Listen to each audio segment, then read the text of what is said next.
Silakan duduk Bapak sekalian. Shalom.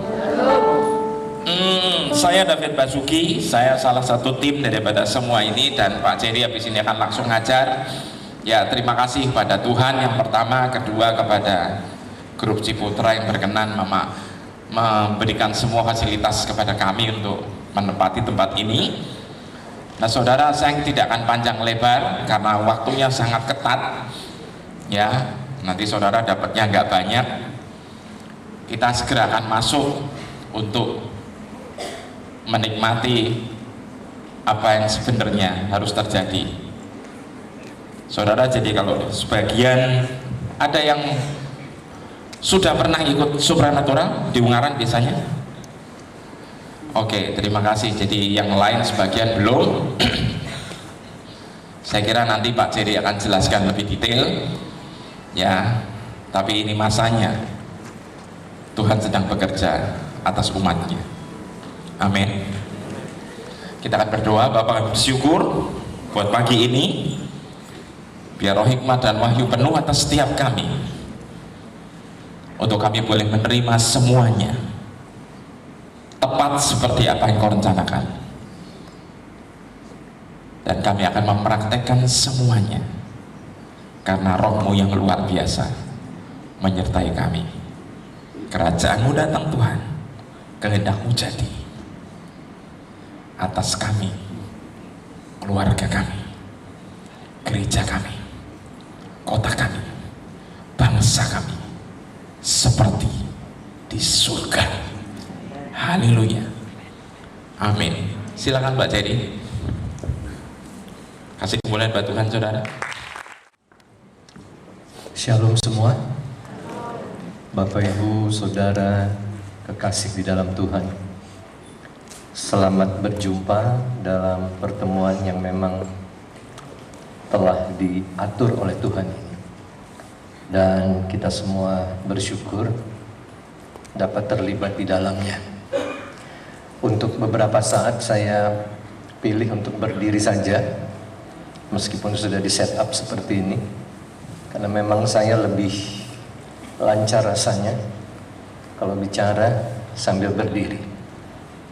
Baik, sebelum kita masuk dalam pokok pembahasannya, saya ingin menyampaikan satu kesaksian dulu, karena topik yang akan saya sampaikan di session ini, bagian saya itu adalah tentang ledakan supranatural di akhir zaman.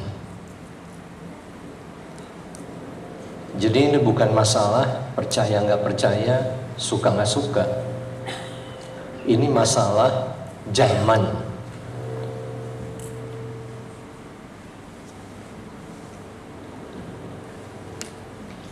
Jadi memang zamannya sudah seperti ini.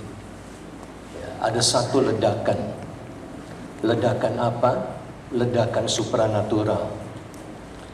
Dan ledakan supranatural ini pada akhirnya menjadi paling dominan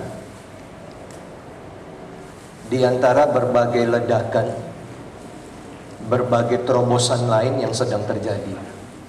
Ya, karena kita tahu juga dalam banyak bidang sedang terjadi terobosan. Dalam bidang medis ada obat-obat untuk menyembuhkan penyakit-penyakit kritis. Bahkan HIV itu sudah ada obatnya, saudara. Untuk AIDS, cancer, dan sebagainya. Dan saudara, terobosan di bidang kesehatan dan kedokteran itu hari-hari ini juga banyak keluar dari Asia. Ya, karena Asia di hari-hari terakhir itu sedang muncul ke permukaan, menjadi kekuatan yang luar biasa. Karena memang ini peluang dan kesempatan yang Tuhan berikan kepada Asia, khususnya juga Indonesia, untuk memberikan dampak kepada bangsa-bangsa lain di dunia ini. Dan jadi saudara, ya, dari Asia muncul terobosan-terobosan dalam banyak hal. Obat-obatan, ya, terkenal sekarang, obat-obatan alami. obat-obatan natural. Ini yang lagi top sekarang. Dan betul-betul hampir nggak ada side effect-nya. Karena memang ternyata Tuhan telah sediakan semua di alam ini. Terobosan di bidang teknologi. Ya, HP kita aja setiap 2 bulan kalau mau bisa diganti. Ya, laptop kita dan sebagainya. Ya, terobosan dalam berbagai bidang, bidang ekonomi.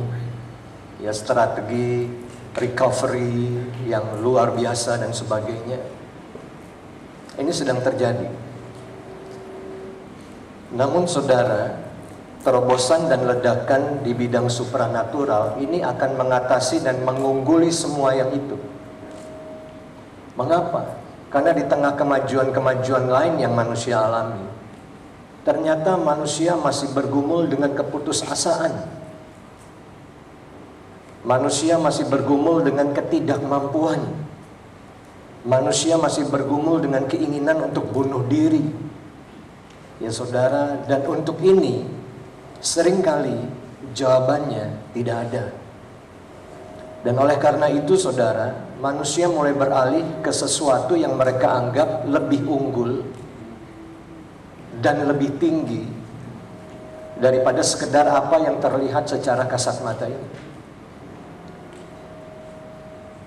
Nah, belakangan ini saya terus mengawasi tayangan-tayangan yang ada di TV, khususnya yang TV kabel karena bisa lihat dari global. Dan saya semakin banyak memperhatikan pemandangan-pemandangan seperti ini misalnya. Seorang anak remaja, pria, ganteng saudara, seperti Leonardo DiCaprio, pakai t-shirt, pakai jeans, kemudian berkeliling di tempat-tempat umum, di jalan-jalan, bawa kartu. Kemudian ketika dia mendapati kerumunan orang banyak, dia akan minta salah seorang untuk pilih salah satu kartu. Kemudian ketika orang pilih satu kartu, dimasukkan lagi ke kumpulannya, dikocok, kemudian dilempar ke Ethernet saudara. Mungkin di mall, plak. Semua kartu jatuh kembali ke tanah, kecuali satu melekat di atas. Dan ketika akhirnya kartu itu lepas, ternyata itu kartu yang dipilih tadi. Ini hanya satu kesaksian di antara 1000 dan mungkin ribuan dan mungkin ratusan ribu yang hari-hari ini kita lihat.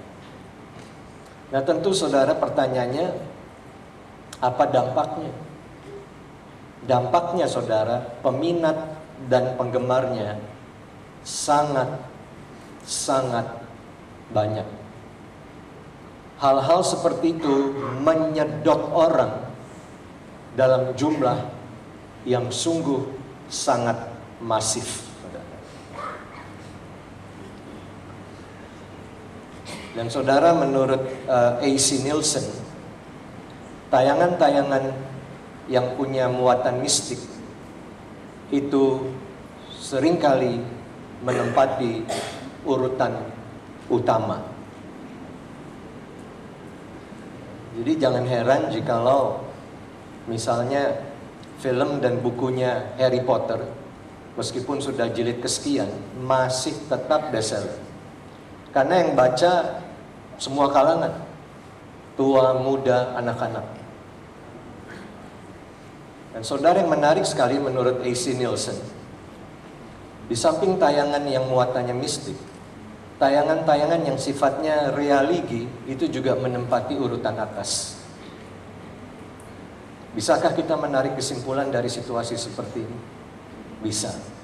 Mudah sekali. Yaitu bahwa manusia sedang mencari solusi atas tekanan-tekanan hidup yang sedang dialaminya.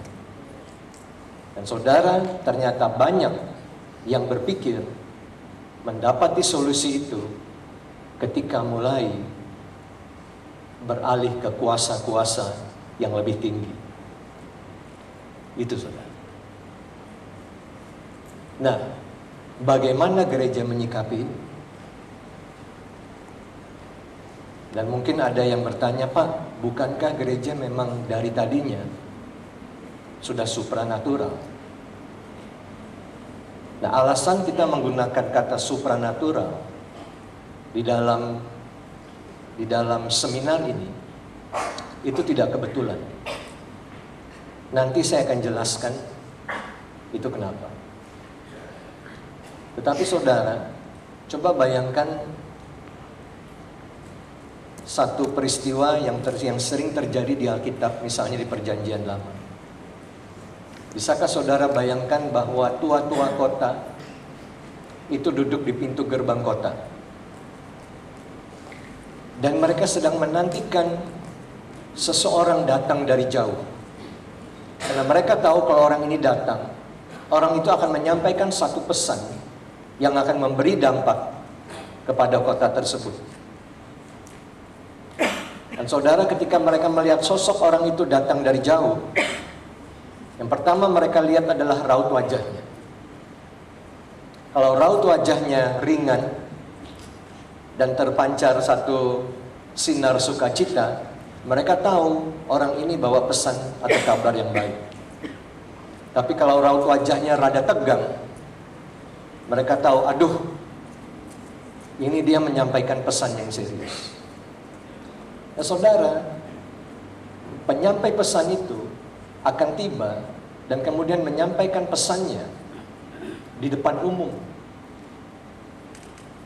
Dan itulah salah satu hal yang dilakukan oleh seorang nabi dalam Perjanjian Lama. Nah, pernahkah kita melihat hal seperti itu terjadi? Ada seorang pembicara datang ke satu kota, dan sejak dia turun dari pesawatnya sudah di-shoot, saudara. Dia turun dari pesawat, belum masuk ke ruang pengambilan bagasi, baru turun tangga pesawat, dari depan kamera, dan dia berkata, saya datang bawa satu pesan untuk kota ini. No, saudara, jarang terlihat. Yang lebih sering kita lihat mungkin teman sama teman yang lain di ruang lingkup gereja atau rumah tangga, sekedar saling menguatkan dengan kata-kata yang profetik. Ya, karena di level karunia, semua jemaat bisa belajar untuk menyampaikan kata-kata yang membangun, menghibur, menasihati. Itu level karunia profetik di kalangan jemaat, di level itu. Tetapi kalau karunia profetik itu di level jawatan, seperti nabi, itu lebih heavyweight. Itu udah ada unsur tuntunan, memberikan tuntunan, ada unsur memberikan ramalan. Ya, profesi itu ada ramalannya, saudara, ada unsur itunya, memberitahu tentang hal yang akan datang. Kenapa? Karena kita punya jagonya, yaitu Roh Kudus. Seharusnya kita yang lebih jago daripada itu. Nah, ada satu kelompok, saudara, yang pemimpinnya di bulan ini nih akan datang ke Jakarta. Namanya Patricia King. Dan Patricia King ini membuat suatu network pelayanan profetik yang namanya Extreme Prophetic. Ya, sebetulnya, saudara, nggak perlu sih ada kata ekstrim. Karena di Alkitab profetik ya profetik aja kan. Nggak perlu diberikan label ekstrim. Cuman saya mengerti sekarang mengapa Patricia dan teman-temannya memberikan label ekstrim profetik terhadap gerakan ini. Mengapa, saudara? Karena rupa-rupanya profetik yang selama ini dilakukan gereja itu masih jauh di bawah standar Alkitab. Ini merupakan warisan yang belum digali secara maksimal. Nah, kalau kita dengar situasi dunia yang seperti tadi, saudara, betapa sayangnya jikalau hal seperti ini terus berlanjut. Ya, karena dari 5 jawatan, ada 2 jawatan yang karakteristik pelayanannya sangat kuat dimensi supranaturalnya, yaitu Rasul dan Nabi.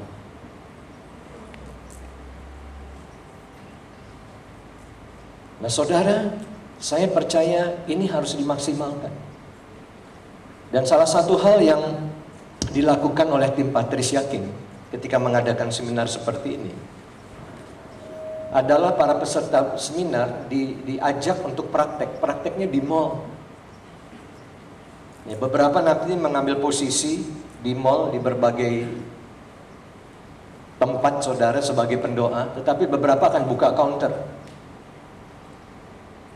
Kemudian di situ ditaruh papan di situ, saudara, atau spanduk. Apakah Anda ingin mengetahui masa depan Anda? Gak ada ayat, gak ada apa, frontal langsung begitu. Jadi orang yang lalu lalang di situ ketika melihat advertensi itu nggak langsung berpikir ini Kristen, ini gereja, nggak ada, saudara. Mereka pikir mungkin ini paranormal.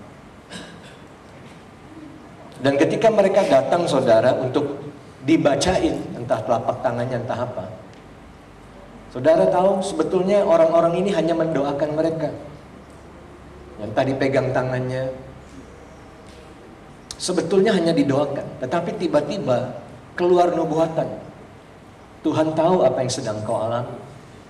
Tuhan tahu bahwa engkau sedang mengambil keputusan yang penting. Dan seringkali saudara, kata Tuhan pun nggak langsung nongol.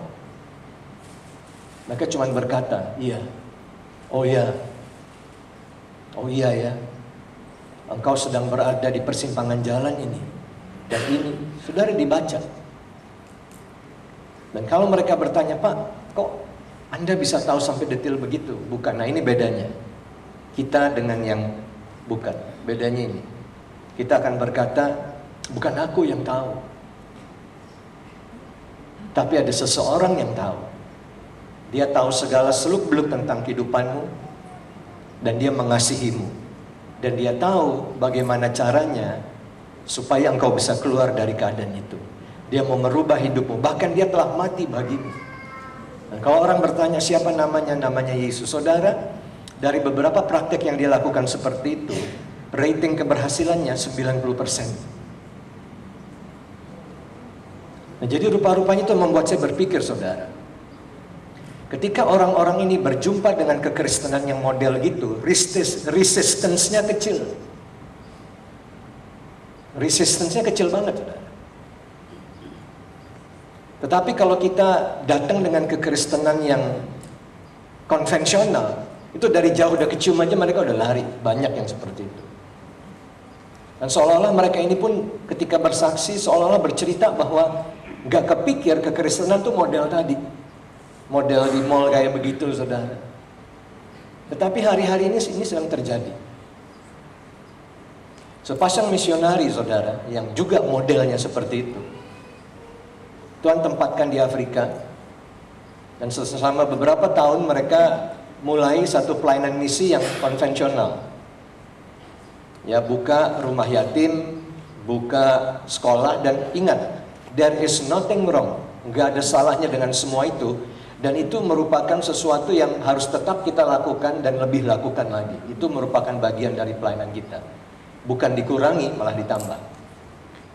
Tapi masalahnya, saudara, ketika Heidi Baker melihat orang-orang yang harus dia layani, dia menjadi putus asa. Dia jumpa anak-anak dengan kepala semangka. Dia jumpa anak-anak kecil yang tinggal tulang dibungkus kulit. Dia jumpa anak-anak yang lahir terkena kutuk, deform, rusak, saudara, salah satu bagian anggota tubuhnya. Ada yang lahir tanpa tangan dan sebagainya, tanpa telinga, buta. Dan saudara, lama-kelamaan dia merasa putus asa. Dia pikir, untuk apa ya aku jadi misionari di tempat ini? Anak-anak ini gak tertolong. Paling bisa diisi sedikit perutnya dengan makanan. Tapi untuk berikutnya gimana? Kepalanya tetap kayak semangka. Mereka tetap berada di bawah kutuk karena orang tuanya menyembah berhala, vudu, dan sebagainya. Begitu banyak anak yatim di situ. Dia putus asa, saudara. Akhirnya dia bilang, Tuhan, dia nangis di hadapan Tuhan. Dia bilang, Tuhan, kalau kayak begini mah, untuk apa sih jadi misionaris? Aku telah mengambil gelar doktor, ada 3 gelar doktor yang diambil Heidi Baker. What for? Ini gak ketolongan anak-anak ini, kenapa aku dikirim kemari? Aku gak bisa bikin apa-apa. Saudara, setelah dia banyak menangis di kaki Tuhan, Tuhan bilang, balik ke Amerika. Apa yang harus kulakukan? Engkau nggak harus lakukan apa-apa, engkau harus rest. Datang ke sebuah gereja yang akan kutunjukkan. Kenapa ke situ? Karena gereja itu selama berbulan-bulan ini sedang aku lawat secara luar biasa. Datang. Kamu tinggal datang dan rest aja di situ. Dan saudara Heidi Baker datang dan dia lakukan seperti yang Tuhan suruh, dan dia alami sesuatu. Dia dilawat Tuhan. Dia dilawat Tuhan begitu kuat sehingga dia nggak bisa jalan. Bukan lumpuh, lemes. Seperti Daniel ketika jumpa kemuliaan Tuhan dikatakan dia lemes, saudara. Mau ngomong nggak bisa, mau berdiri nggak bisa. Ya, kalau kita percaya hadirat Tuhan dahsyat, tentu hal-hal seperti itu bisa terjadi, bukan? Amin. Kita berdiri di tengah jalan aja ketabrak truk aja pasti terjadi sesuatu kepada kita, apalagi Tuhan yang lebih kuat daripada itu. Saya sering katakan demikian. Dia nggak bisa jalan, saudara. Dan akhirnya dia harus didorong di kursi roda. Dan apa yang terjadi selama dalam keadaan seperti itu? Dia hanya terperangkap, saudara, di dalam alam kemuliaan Tuhan yang supranatural. Lihat surga, lihat Tuhan, bicara sama Tuhan. Dan saudara, Tuhan katakan, aku akan keluarkan hal-hal yang lama yang gak efektif dari dalammu. Aku akan gantikan dengan hal-hal yang baru. Paradigmanya, pola pikirnya, pendidikan lamanya. Dan setelah selesai dia diisi Tuhan dengan sesuatu yang baru, dia jalan lagi. Normal seperti biasa, dan dia balik ke Afrika. Dan saudara, ujian-ujian awalnya gak gampang. Karena yang datang ke dia adalah bayi yang buta sejak lahir. Ada ibu-ibu datang dengan bayi yang tidak ada daun telinganya. Kalau dulu saudara, dia akan lari. Ya, dia nggak tahu mau berbuat apa. Tapi setelah pengalamannya bersama Tuhan, bayi itu dia gendong dan dia hanya berdoa, Tuhan, Engkau sendiri tahu aku manusia biasa, aku nggak bisa bikin apa-apa.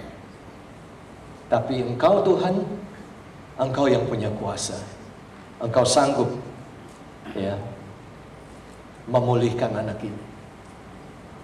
Dengan doa-doa yang model sederhana seperti itu, saudara, ini orang punya gelar dokter 3 tapi doanya model gitu sekarang. Apa yang terjadi, saudara? Di depan matanya ada anak-anak kecil yang dapat kelopak mata baru. Ada yang dapat bola mata baru, entah nongol dari mana. Ada yang muncul daun telinga baru. Ada yang muncul tangan baru. Dan ini hari-hari ini populer dengan istilah mujizat kreatif. Ya, karena simple saja, saudara. Tuhan yang ciptakan kita, Tuhan pun yang sanggup mereparasi kita. Suku cadangnya banyak, no problem buat Tuhan. Tinggal kitanya percaya nggak yang seperti itu ada di dalam kerajaan Allah. Menurut saudara ada nggak ya? Kalau di Alkitab sih penuh dengan hal-hal seperti itu. Itu warisan rohani kita. Sampai satu ketika ada orang yang datang membawa anaknya yang sudah mati.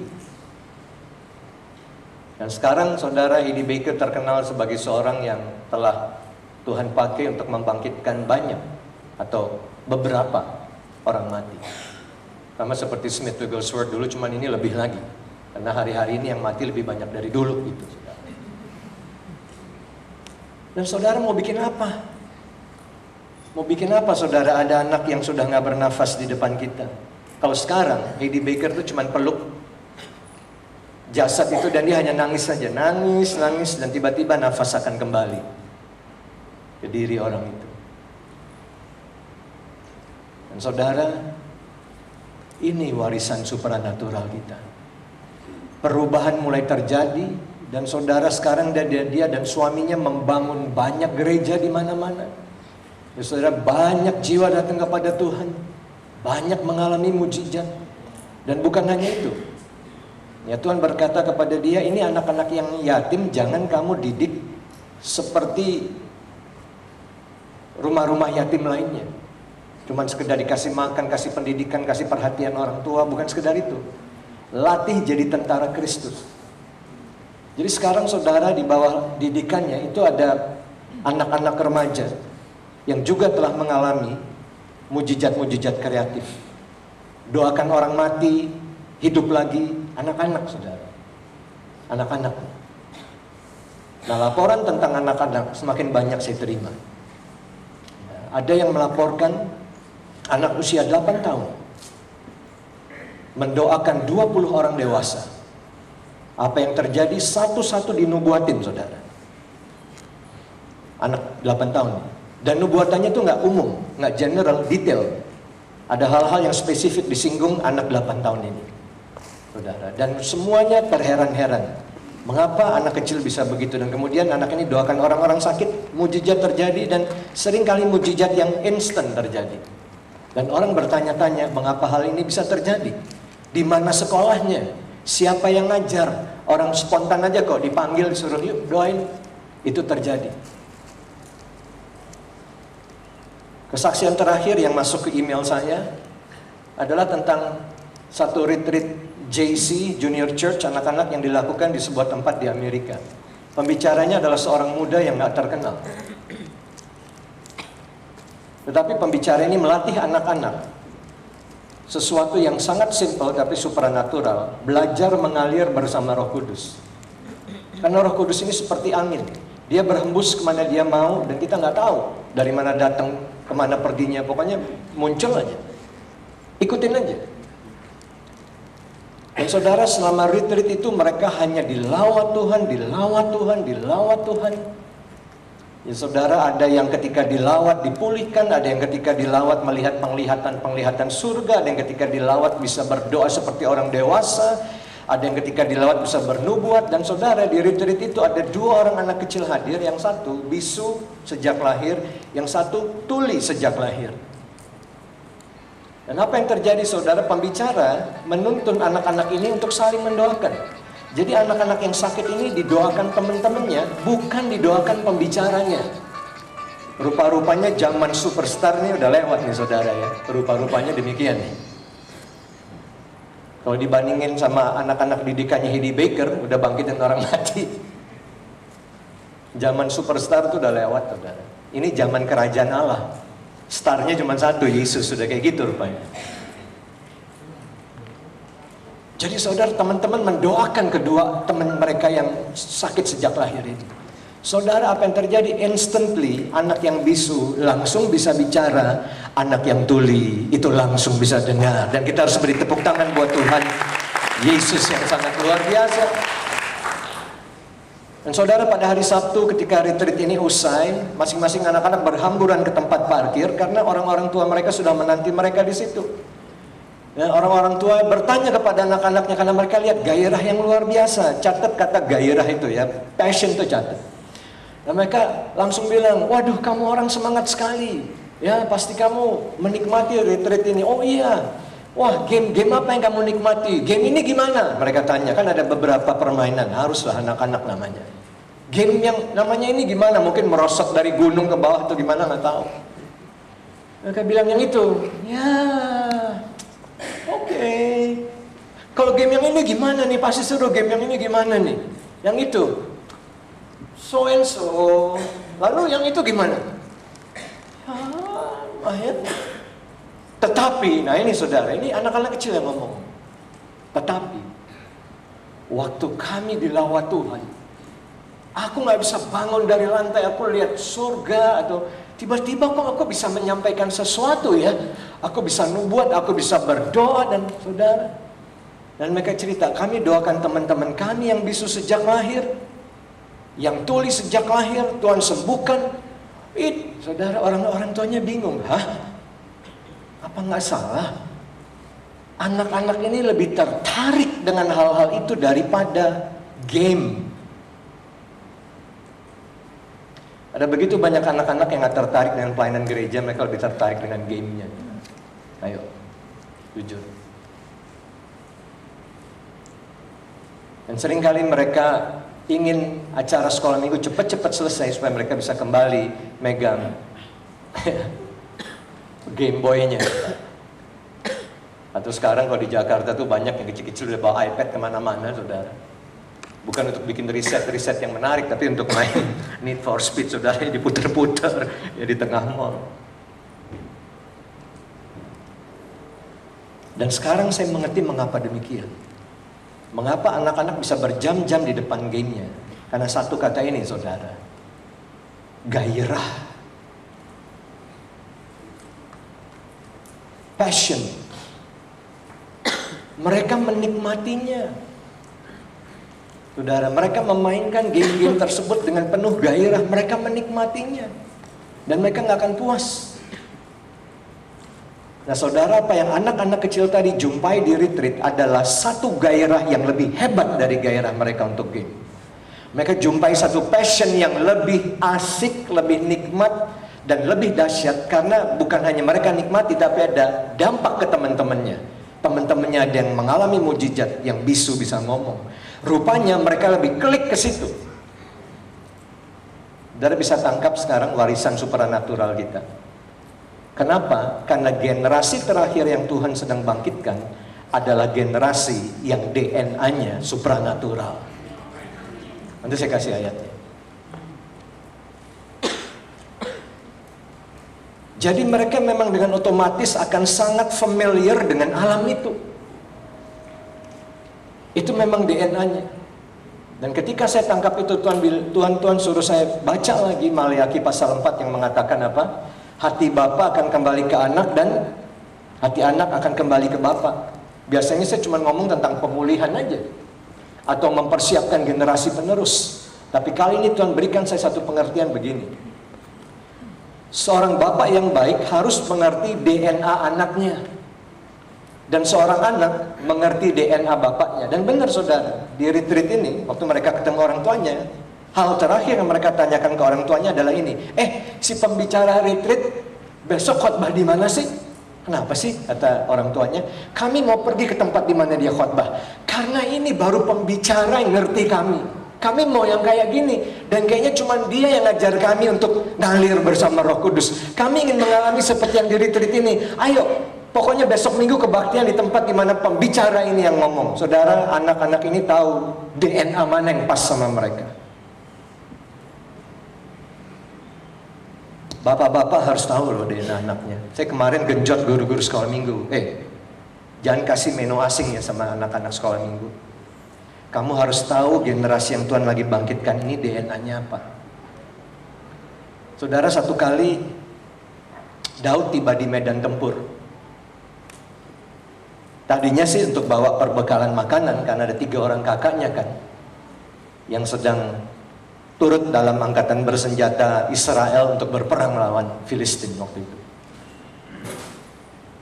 Dan ketika dia tiba di medan tempur, dia lihat loh, kok ya tentara Israel ini yang dipimpin oleh Raja Saul kok macet nih. Mereka frozen, beku di tempat. Kenapa ya? Dan ternyata Daud lihat mereka ketakutan karena terintimidasi. Waktu Daud cari tahu penyebabnya apa, dia lihat musuh.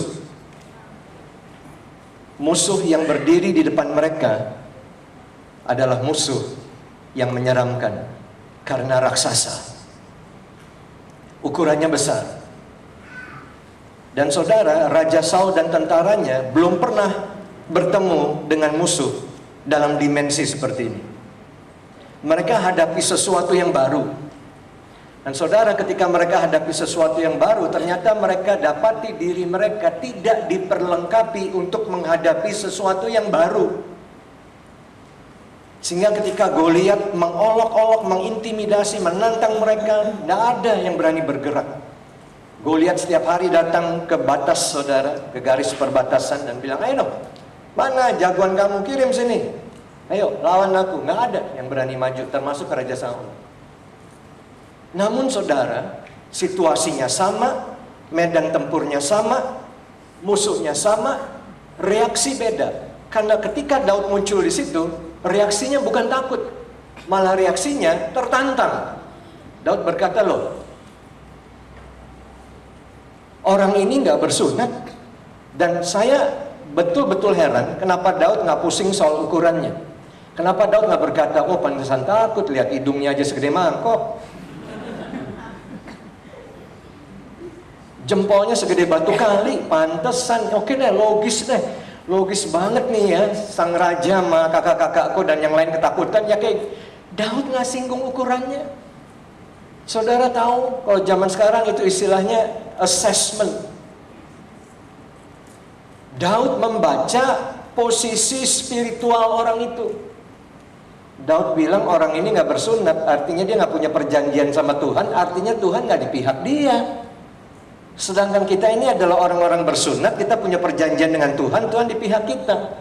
Bukankah ada ayat yang berkata kalau Tuhan di pihak kita, siapa yang dapat lawan kita? Jadi Daud melakukan sesuatu yang luar biasa, yaitu Daud menubuatkan kebinasaan si Goliat. Saudara baca baik-baik. Sebelum dia tumbangkan Goliat secara fisik, dia nubuat dulu, hari ini ya, burung-burung di udara akan berpesta pora karena dagingmu banyak. Masing-masing akan gemuk nanti burung-burung itu, kira-kira gitu. Mengapa? Karena sesuatu yang sangat supranatural, saudara. Sebelum Daud menumbangkan si Goliat di luar, dia sudah bisa melihat kemenangannya di dalam. Nah itu supranatural, saudara. Dia sudah bisa lihat di dalam dirinya, ini orang tumbang. Baru dia mengucapkan apa yang dia lihat di dalam, dan itu menjadi kenyataan di luar. Itu supranatural. Dan ketika dia bicara sama Saul, dia bilang, Pak, gini loh, saya suka pakai terjemahan bebas. Kita kan udah tahu kita terbatas, ya enggak? Ya, makanya kan takut sama raksasa itu. Tapi ingat dong, Tuhan kita kan nggak terbatas. Kita kan tahu bahwa ada banyak hal buat kita tuh susah, seperti lawan orang ini. Tapi bagi Tuhan kan nggak ada yang susah. Ya selalu udah jengkel banget nih ngomong gini terus sudah. Kita kan tahu ada banyak situasi buat kita tuh mustahil. Tapi bagi Tuhan kan nggak ada yang mustahil. Akhirnya Saul ngambek. Lu sih ngomong enak Daud. Ya memang buat Tuhan nggak ada yang susah. Tapi buat kita kan susah. Kita kan yang ngalamin. Tuh Daud bilang makanya kalau udah tahu terbatas, nempel dong sama Tuhan. Saudara, bukankah itu iklan yang kita dengar setiap hari? Get connected. Waduh, kita bangga banget tuh. Stay connected. Connecting everybody, connecting the world. Kata connect itu adalah kata hari-hari ini. Kita ngerti dunia komputer, kita ngerti dunia internet, kita ngerti dunia satelit. Connect. Tunggu dulu saudara. Apakah kita connect terus sama Tuhan? Apakah kita stay connected? Apakah kita terus nempel dan melekat sama Tuhan seperti itu? Dari sini kita tahu dari mana Daud tarik kekuatannya, kita ngerti. Ya, karena dia kan masih remaja. Dia nggak terlatih secara militer, dia hanya menggembalakan kambing domba.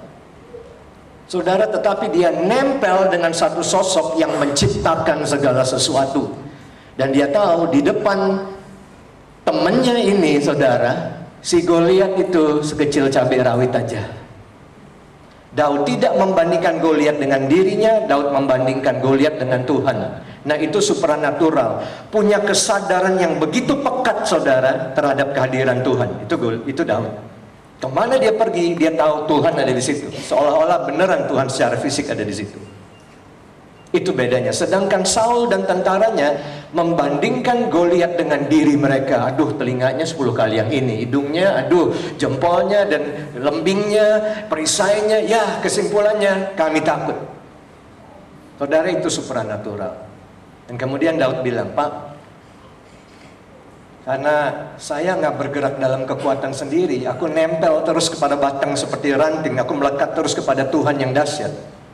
Aku dapati bagi Tuhan tuh untuk ngalahin singa, untuk ngalahin beruang, untuk ngalahin raksasa, sama gampangnya tuh Tuhan yang melatih aku untuk mengalahkan dan membunuh singa dan beruang dengan tanganku. Dan dalam hal yang sama tuh Tuhan akan menyerahkan, itu kata-kata Daud, Tuhan akan menyerahkan orang ini ke dalam tanganku. Itu supranatural, saudara. Nah, kalau kita menghadapi masalah, biasanya kita bikin inventarisasi. Kita bikin database. Kita mengelompokkan masalah. Ini yang ringan, ini yang ratingnya 1 sampai 4. Nah, ini. Nah, ini yang rada sedang nih. Ini 5 sampai 8 nih, misalnya ratingnya. Nah, ini masalah yang impossible, ratingnya 9-10. Dan cara kita memberikan respon terhadap rating itu beda. Ini masalahnya kecil. Gue udah terlatih, gue punya skill, kecil. Kalau ratingnya menengah gitu udah mulai pot-potan dikit. Waduh, sanggup nggak ya? Cukup nggak training gue? Cukup nggak pengalaman gue? Gimana ya? Perlu pertolongan orang lain nggak ya? Kalau ratingnya impossible, kita bilang help, desperate, putus asa, orang pun nggak bisa tolong. Mustahil, it's impossible, jalan buntu. Tanpa kita sadari, saudara, kita berpikir Tuhan juga punya pengelompokan gitu.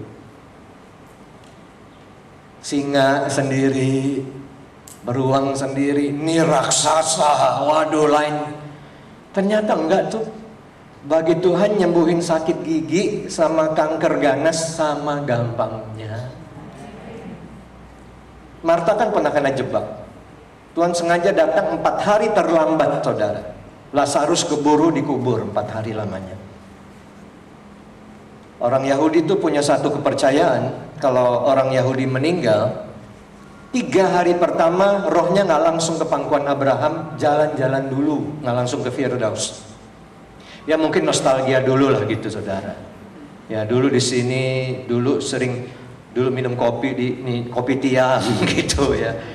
Ya udahlah, nanti kalau udah di surga nggak ada kopi tiam, udahlah duduk-duduk. Ya padahal udah jadi Casper, saudara, mau megang cangkir kopi udah nggak bisa, mau apa udah tembus. Tapi at least orang Yahudi punya pikiran seperti itu. Jadi kalau Tuhan Yesus datang 3 hari pertama atau 1 hari setelah Lazarus dikubur, Tuhan Yesus datang, mungkin Marta bilang, Tuhan tega banget sih, bukannya datang dari kemarin-kemarin waktu Lazarus masih bernafas, sekarang udah di dalam kuburan, tapi it's okay lah, baru 1 hari, jadi Lazarus masih di sekitar sini gitu loh, tolong dong cari, masukin lagi. Masih ada 0,00 sekian persen pengharapan, saudara. Itu pun Yesus bikin pupus. Yesus baru datang setelah Lazarus 4 hari. Tega banget. Mereka pikirnya tega, saudara. Mereka pikir Tuhan terlambat. Mereka pikir Tuhan gak care. Tetapi sebetulnya Tuhan ingin membawa mereka ke dimensi yang lebih tinggi. Dari mana kita tahu? Dari jawaban Marta. Marta bilang, Tuhan katanya mengasihi kami, ya jangan tega-tega gini toh. Kenapa gak datang kemarin waktu Lazarus masih bernafas? Pasti dia sembuh. Nah jadi saudara, di level itu Marta ini udah jago. Dia percaya Tuhan sanggup sembuhkan penyakit ringan maupun berat. Lewat semuanya. Udah sekarat, udah gawat darurat, pokoknya kalau Tuhan muncul, sembuh. Wah, di level itu dia udah jago. Hanya masalahnya pengkotakan tadi masih ada. Di dalam pikirannya kan seperti itu kan. Kalau Lazarus masih punya nafas, beres. Tapi ini sekarang Lazarus sudah nggak punya nafas. Terlambat loh. Kenapa terlambat? Karena dalam pikiran Marta, kalau nyembuhin yang sakit sama bangkitin yang mati, itu beda golongannya. Justru Tuhan mau tembus itu, saudara. Nah, cara Tuhan tembus itu adalah dengan melepaskan sesuatu yang sangat supranatural, namanya roh pewahyuan. Tuhan bilang, Marta, aku nih kebangkitan dan hidup, Marta. Dan barang siapa yang percaya kepadaku tidak akan mati tetapi akan hidup kembali. Marta bilang, iya sih, aku percaya engkau Mesias. Tuhan bilang, aku kan gak ngomong soal aku Mesias, itu kamu udah nangkep. Aku ngomong, aku kebangkitan dan hidup. Iya sih, engkau tabib yang ajaib ya. Makanya aku percaya kalau engkau datang waktu Lazarus masih punya napas, pasti hidup lagi. Marta, dengar baik-baik, aku lagi dongkrak imanmu nih, karena imanmu parkir di satu titik nih. Dan aku mau bawa engkau ke kemuliaan yang lebih tinggi. Dan sering itu jadi nyanyian kita, from glory to glory, from glory. Saudara, untuk from glory to glory seringkali kita sih dongkrak Tuhan, karena kita parkir di satu level glory, untuk yang lebih tinggi kita nggak nyampe. Harus supranatural, saudara, itu harus lepaskan pewahyuannya. Marta, aku kebangkitan dan hidup. Akhirnya Marta bilang, iya, justru itu aku nggak pernah tahu selama ini. Aku pikir cuma nyembuhin orang sakit aja. Ternyata baru hari ini aku tahu, nyembuhin yang sakit sama bangkitin yang mati sama gampangnya bagimu. Saudara, apakah kita pernah mengkotakkan Tuhan seperti itu? Tuhan, ini urusannya kecil Tuhan, jadi pasti gampang bagimu untuk menyelesaikannya. Nah Tuhan, aku kasih warning nih Tuhan, ini masalah ini berat nih Tuhan, jadi engkau akan berkeringat sedikit nih, atau mungkin perlu bantuan 100. Saudara, ingat, Tuhan bukan manusia. Tidak ada apapun yang terlalu berat atau terlalu sulit buat Tuhan. Sama gampangnya. Tugas kita apa? Stay connected. Daud berkata, Tuhan akan menyerahkan raksasa ini ke dalam tanganku. Dan karena Tuhan yang melakukannya, Tuhan gak perlu sesuatu yang kelihatan gede. Nih, cukup batu kali aja, yang licin dan kecil. Karena batu kali yang kecil ini, kalau sudah pindah ke tangan Tuhan, itu supranatural saudara. Terjadi multiplikasi, punya kekuatan yang mematikan. Betul nggak? Waktu ribuan orang sedang kelaparan, apa yang Yesus katakan? Cari makan dong. Mereka bilang udah tutup semua Tuhan, mall udah tutup, plaza udah tutup, town square udah tutup, warteg udah tutup, semua udah tutup. Tuhan bilang, ya udah cari di antara kamu masih ada yang punya sisa makan nggak? Ada nih.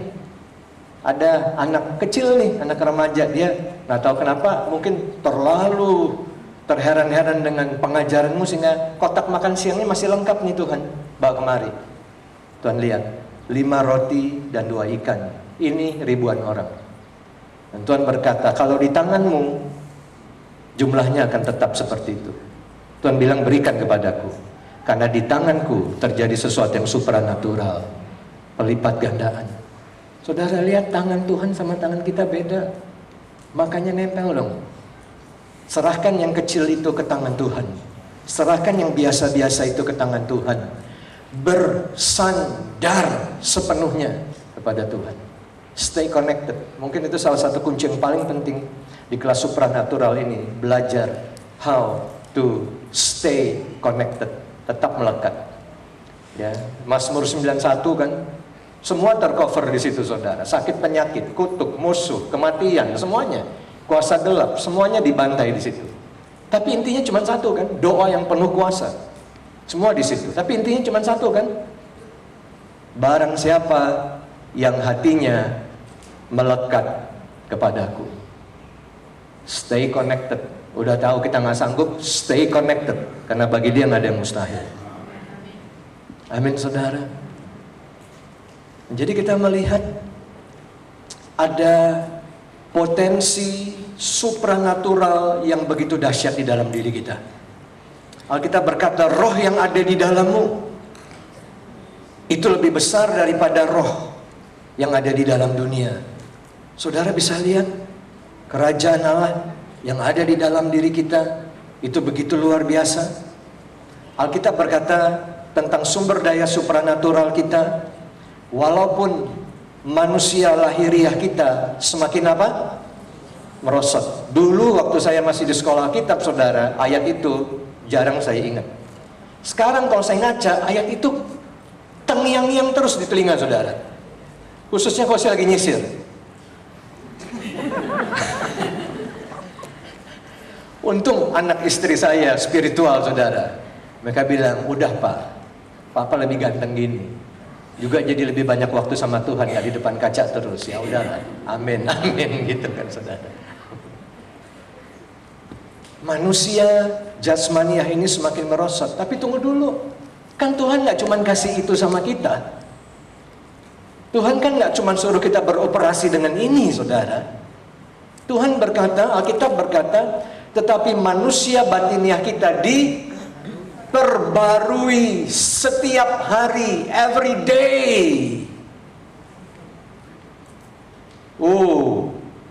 Saudara, sumber daya supranatural yang Tuhan taruh di dalam diri kita ternyata unlimited karena berasal dari Dia. Dia ciptakan kita dalam gambar dan rupanya. Ya udah, kita beri tepuk tangan buat Tuhan. Haleluya. Gali dong, pakai dong, keluarin dong ini. Jadi saudara, di seminar ini kita tidak menawarkan sesuatu kepada saudara yang saudara belum punya, bukan. Bukan sesuatu yang terlalu beda-beda banget dari kebaktian hari Minggu atau pelayanan gereja lokal, bukan. Tapi sesuatu yang sudah terlalu lama kita sembunyikan di dalam, dan kita nggak akses, dan kita nggak maksimalkan.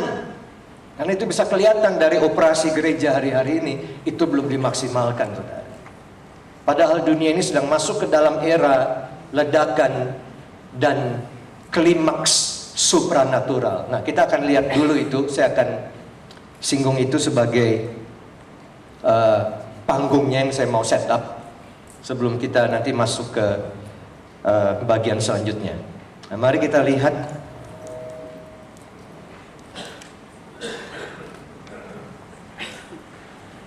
di dalam kitab Lukas pasal 21.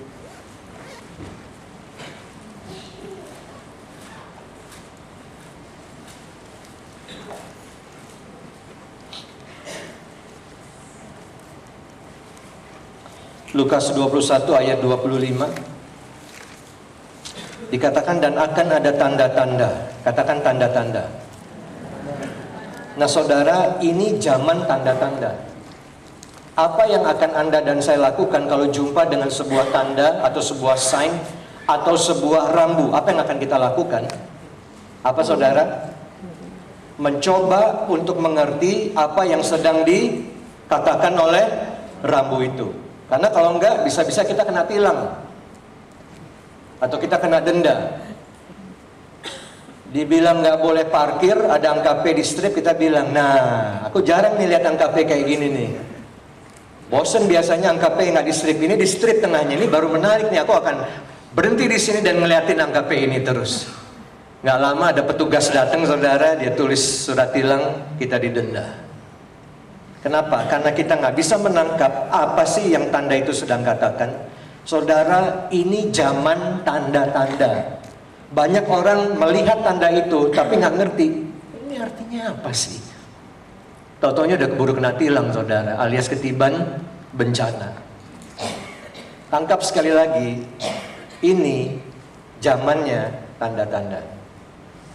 Gimana cara membaca tanda-tanda ini dengan benar? Nah, lihat. Dan akan ada tanda-tanda pada matahari dan bulan dan bintang-bintang. Jadi bukan hanya di bumi ini, tetapi di langit juga. Di bumi, bangsa-bangsa akan takut dan bingung menghadapi deru dan gelora laut. Orang akan mati ketakutan karena kecemasan berhubung dengan segala apa yang menimpa bumi ini. Sebab kuasa-kuasa langit akan goncang. Garis bawahi kata goncang. Jadi ini bukan sekedar masalah tsunami, bukan sekedar masalah angin taufan, tapi ini masalah goncangan. Ya, langit dan bumi sedang mengalami goncangan. Itu rambunya, saudara. Itu tandanya. Yang kita sedang lihat di depan mata kita adalah goncangan terjadi dalam segala sesuatu. Kita mau lari kemanapun di bumi, kena goncangan. Kita mau lari ke luar angkasa, kena goncangan juga. Jadi kita nggak bisa lari kemana-mana. Itu sign yang ada di depan kita. Nah, sekarang gimana mengerti apa yang dimaksud dengan semua ini? Apa yang sedang dikatakan oleh rambu itu, gimana mengertinya? Ini apa? Nah, saudara, akibat dari begitu banyak orang tidak mengerti dan memahami apa makna dari tanda-tanda ini, maka manusia akhir zaman menderita 3 macam hal. Ini ciri-ciri manusia akhir zaman. Yang satu apa, saudara? Dan di bumi bangsa-bangsa akan takut. Ini dia. Takut. Itu ciri-ciri manusia akhir zaman. Takut. Takut ada di mana-mana sekarang. Teman saya, saudara, seorang kepala dari sebuah perusahaan asuransi besar di Indonesia ini, kantor pusat di Jakarta, di Sudirman situ. Dia cerita sama saya, Pak, saya punya data-data yang menarik nih, karena saya di asuransi. Ya, dan data-data itu menunjukkan bahwa hari-hari ini begitu banyak orang mencari perlindungan dan keamanan dari penyakit, sakit penyakit dan bencana. Khususnya penyakit-penyakit yang kritis, Pak, jantung, syaraf, dan lain sebagainya. Dan Pak, data yang saya punya menunjukkan bahwa semakin banyak orang-orang muda dari kelompok usia 20 sampai 30 tahunan yang mulai menderita penyakit kritis seperti jantung, dan memang tinggal nonton TV, saudara. Muda-muda sudah meninggal sekarang. Kenapa? Jantung loh, si muda kok jantung. Dan biasanya saudara, keadaan seperti ini dikaitkan dengan gaya hidup dan pola makan yang antara nggak sehat atau nggak seimbang. Dan memang itu menjadi bagian yang penting dalam hal ini. Tetapi teman saya berkata, dari data ini saya menemukan, Pak, sesuatu yang menarik. Saya cocokkan dengan penjelasan dari seorang dokter dari Jepang. Ingat saudara, Asia ini lagi hebat ya. Pusat kuliner dunia juga udah bukan di Perancis lagi, di Jepang, saudara. Karena Jepang mendapatkan penghargaan bergengsi yang paling banyak untuk masalah gastronomi. Ya, namanya Michelin juga nama penghargaannya. Jepang tuh paling banyak dapat, dan bahkan koki termuda yang dapat penghargaan Michelin itu orang Jepang. Pokoknya Asia ini lagi bangkit dalam segala sesuatu, ini dahsyat. Jadi dokter-dokter juga banyak dari Asia nih, termasuk Jepang dan sebagainya, Korea. Nah saudara, dokter ini mengatakan begini, begitu banyak orang hari-hari ini sakit kritis karena tidak tahan dan tidak siap menghadapi tekanan hidup. Kenapa dokter ini mendapati begini? Kalau orang lagi tertekan berat, lagi stres, lagi depresi, lagi nggak happy, lagi nggak suka cita, marah aja mainannya, sakit hati. Kalau orang mengalami itu, maka sesuatu terjadi kepada tubuhnya, yaitu sel-sel tubuhnya mulai mengalami kerusakan dan kematian. Jadi saudara, kalau jiwa kita seperti itu, fisik kita bereaksi, sel-sel tubuh kita mulai mengalami kerusakan. Dan itu yang menyebabkan begitu banyak orang mengalami sakit kritis dan mati karena situasi di akhir zaman, tekanan hidup. Oleh karena itulah show-show yang reality tadi, saudara, lagi in urutan atas. Karena orang bisa berempati, menyamakan diri sambil nonton gitu. Iya, gue juga lagi gitu sebetulnya. Iya, gitu saudara. Orang juga mau tahu, coba solusinya mana? Ya, nggak ada solusinya. Cuman ya kalau mau solusinya nonton siaran yang namanya solusi. Nah, itu solusinya di dalam Tuhan, benar. Ya, itu baru ada, karena solusi hanya datang dari Tuhan, amin. Bukan dari masalahnya. Dunia hanya mengekspos masalahnya. Ini loh masalahnya, tapi solusinya mana? Itu hanya Tuhan yang bisa berikan. Takut. Yang kedua apa? Ciri-ciri manusia akhir zaman, saudara. Bingung. Semua bangsa-bangsa di sini dikatakan bingung, takut, bingung, dan yang ketiga apa? Ayat 26, mati. Ya udah nggak kaget kan sekarang, dikit-dikit kita buka TV mati, buka di Selandia Baru sekian ratus mati, ini mati, itu mati. Kenapa? Karena semua ini menunjukkan bahwa apa yang Tuhan Yesus nubuatkan di Alkitab itu sedang terjadi di hari-hari ini. Takut, bingung, mati. Kenapa? Gak bisa mengerti tanda-tanda. Bacanya sih semua baca, semua ngelihat, tapi banyak yang gak ngerti. Bagaimana dong kita harus membacanya? Nah, lihat di dalam ayat 27. Pada waktu itu orang akan melihat. Nah, ini cara memahami tanda-tanda akhir zaman ini, saudara. Ini intinya nih. Pada waktu itu orang akan melihat. Ini yang harus kita lihat, baru kita mengerti apa makna semua tanda itu. Ini yang harus kita lihat. Ya, jadi jangan lihat gempanya, jangan lihat krisis ekonomi globalnya, jangan lihat hal-hal seperti itu, saudara. Ya, saya punya seorang teman.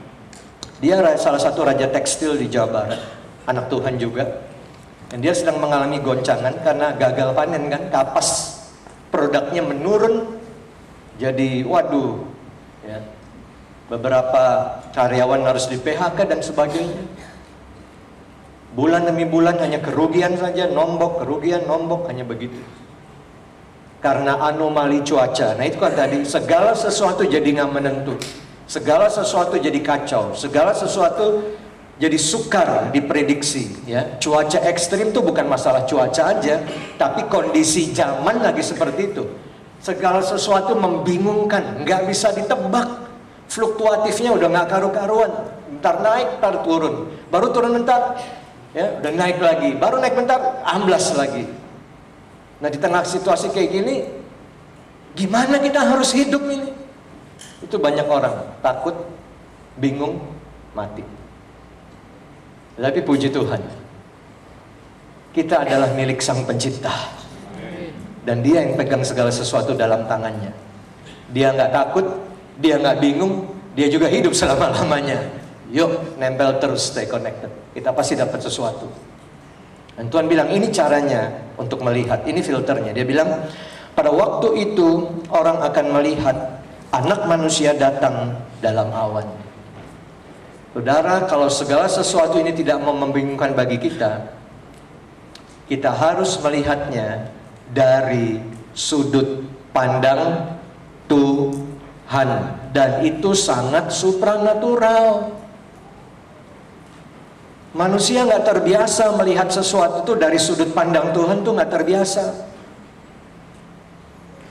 Saya teringat satu kali waktu saya ada di konvokasi doa di Singapura, ada seorang pembicara dari Swedia namanya Ulf Ekman, saudara, dia seorang rasul.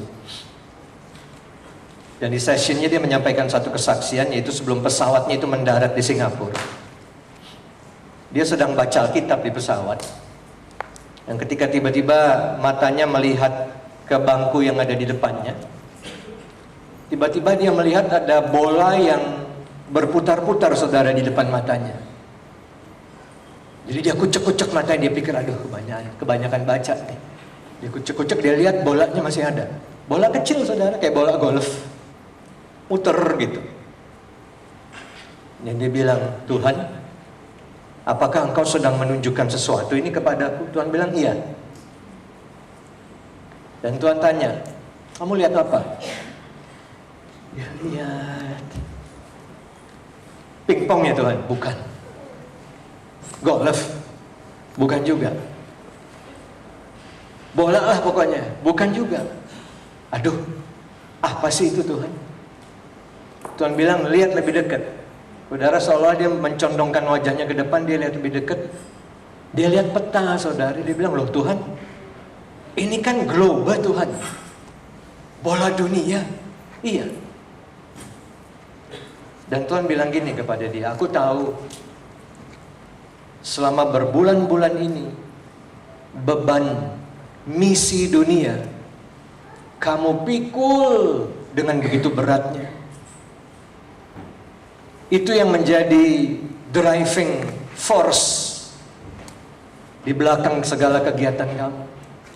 Kamu ingin melihat semua bangsa menyembahku, mengenalku. Itu beban sangat berat di pundakmu, dan bahkan berlebihan.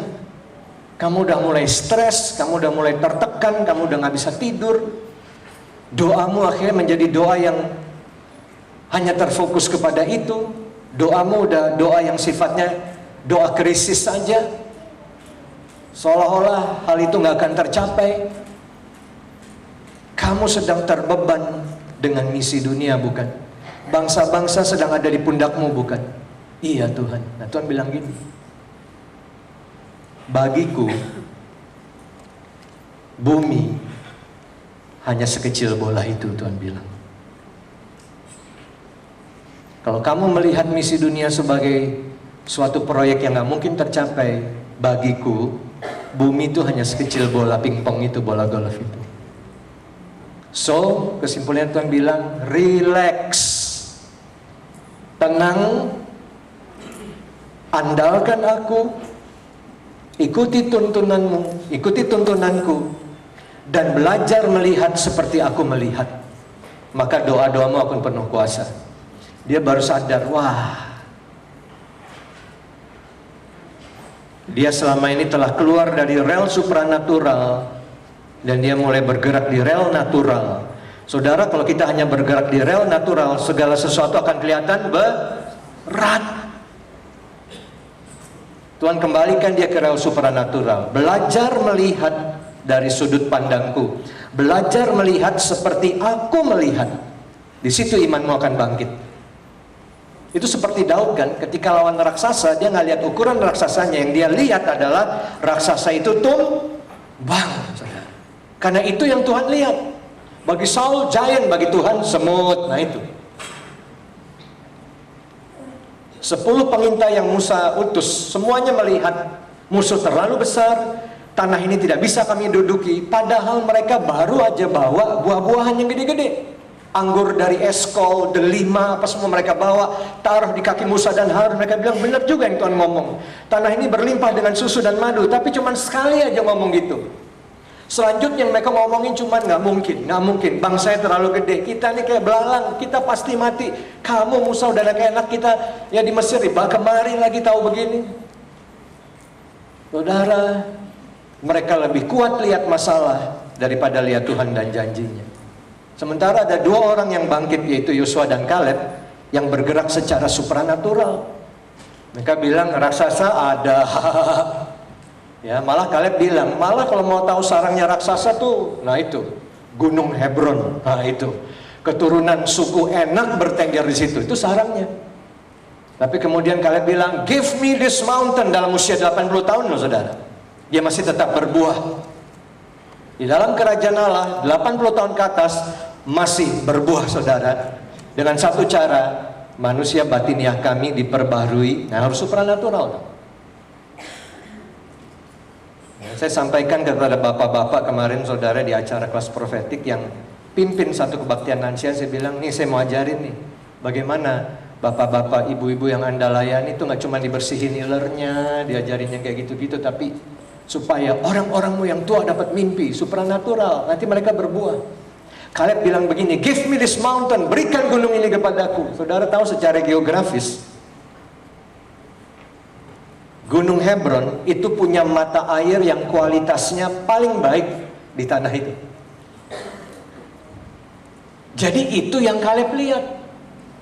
Memang ada keturunan raksasanya suku Enak, tapi yang Kaleb lihat bukan itu. Yang Kaleb lihat adalah mata air Hebronnya. Dan Kaleb berpikir, aku akan jadi pebisnis air mineral yang pertama di tanah perjanjian. Saudara, dia lihat masalah, tetapi dia terfokus kepada apa? Peluangnya, bukan masalahnya. Waktu saya baca itu, tiba-tiba Tuhan kasih sesuatu kepada saya. Kalau saudara dan saya hari-hari ini berhadapan-hadapan dengan raksasa, jangan takut, karena nggak jauh-jauh dari situ Tuhan sediakan mata air yang terbaik buat kita. Nah makanya ada kelas supranatural ini. Karena salah satu hal yang berkaitan dengan gaya hidup supranatural adalah belajar melihat seperti Tuhan melihat. Belajar melihat dari sudut pandang Tuhan. Nah itu satu-satunya cara kita bisa mengerti makna dari tanda-tanda akhir zaman. Kalau kita seperti itu saudara. Nah itu supranatural. Makanya Rasul Paulus berdoa begini. Aku berdoa supaya Bapa memberikan kepadamu roh apa? Hikmat dan wahyu. Untuk mengenal dia dengan benar. Dan menjadikan mata hatimu terang. Ini nih yang lagi Tuhan buka saudara. Kita jangan sekedar melihat dengan ini. Kita harus melihat dengan ini. Menjadikan mata hatimu terang. Itu termasuk bagian yang penting dari pelayanan supranatural saudara. Roh hikmat dan wahyu.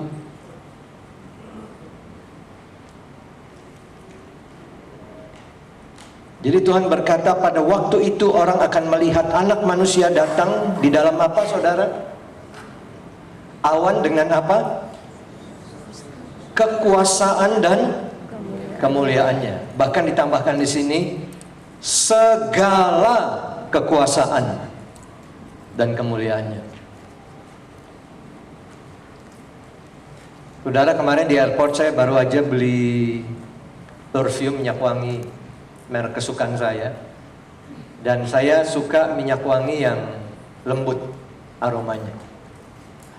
Ya, itu cuma masalah selera sih, bukan masalah mana yang lebih baik, bukan. Karena saya punya teman yang suka pakai minyak wangi yang aromanya tajam.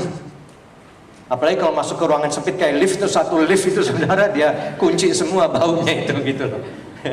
Tajam. Saya pernah tidur satu kamar dengan dia, ya udah, saya anggap aja aromaterapi aja udah saudara. Satu kamar wangi luar biasa. Kalau saya sih cukup lembut-lembut aja, karena itu sih masalah selera aja saudara. Nah cuman karena dia pakai parfum yang kayak gitu saudara, kadang-kadang dia belum masuk kamar. Saya udah di kamar, dia baru di gang saudara, di jalan udah kecium. Bentar lagi ngetok nih, bentar lagi dia gesek kartu, bentar lagi dia masuk. Bener juga, seret dia masuk. Semakin dia dekat, semakin kecium baunya. Nah saudara, Tuhan berkata di sini, kalau kita melihat semua tanda-tanda ini terjadi, itu artinya Tuhan segera datang. Nah saya nggak mau ngomong deh tuh soal tahunnya berapa. Saya nggak mau deh, saya nggak mau masuk dalam perdebatan opini mengenai jam dan waktunya, karena lebih baik ikut yang di Alkitab aja deh. Ya, kemarin kan juga ada beberapa teman saya, saudara, berpendapat menurut suku Maya dunia kiamat di 2012. Jadi pasti Tuhan datang 2012. Dan bahkan ada yang berani ngajar sama jemaat, saudara, 2012 saya nggak akan ngajar lagi di sini. Mungkin malam hari ini yang terakhir karena jadwal saya penuh. Mungkin saudara nggak jumpa saya 2012, saya sudah hilang dari bumi ini. Nah sementara lagi rame-rame gitu, apakah kita berpikir sejak kapan sekarang penentuan kedatangan Tuhan ditentukan oleh suku Maya? Jadi mereka yang nentuin. Dan kita lagi pikir-pikir gitu, tiba-tiba ada berita bakal terjadi event hebat di Indonesia 2012, yaitu World Prayer Assembly, ya, yang pertama di Korea tahun 84. Dan akibatnya kita tahu Korea kayak apa saudara sejak saat itu, Korea Selatan khususnya. Gereja-gereja gede, jutaan jiwa, Korea bangkit sebagai salah satu negara kuat hari-hari ini sejak peristiwa doa sedunia itu saudara. Nah sejak saat itu nggak ada lagi. Tapi tiba-tiba beberapa pemimpin, termasuk pemimpin Korea, dapat Tuhan mau menyelenggarakan doa sedunia yang kedua. Dan kemudian tahunnya mereka dapat 2012. Dan ketika mereka nyari-nyari di mana Tuhan mau lakukan, karena semua juga ingin jadi tuan rumah saudara. Wah ini doa sedunia, semua bangsa datang ke negeriku buat berdoa. Mereka teringat apa yang Yonggi Cho dapat, apa yang beberapa pendoa Korea dapat, yaitu penglihatan mereka tentang kaki Dian yang tadi di atas Korea bergerak saudara menuju sebuah negara di Asia Tenggara dan berhenti di situ. Saudara mau tahu kaki Dian itu berhenti di atas negara mana? Indonesia saudara. Haleluya. Kita beri tepuk tangan yang lebih lagi buat Tuhan.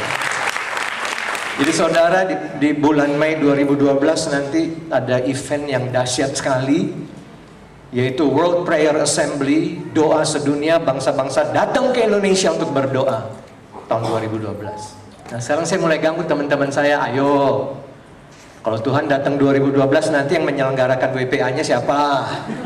Atau mungkin mereka salah nangkep nih orang-orang ini nih, bapak-bapak rohani ini nih, salah tangkep, ayo, mulai mikir, iya, udahlah, pokoknya saya nggak mau ikut-ikutan dalam itu. Tetapi yang saya ingin katakan adalah, kalau kita melihat semua tanda-tanda ini terjadi, maka kedatangan Tuhan sudah dekat.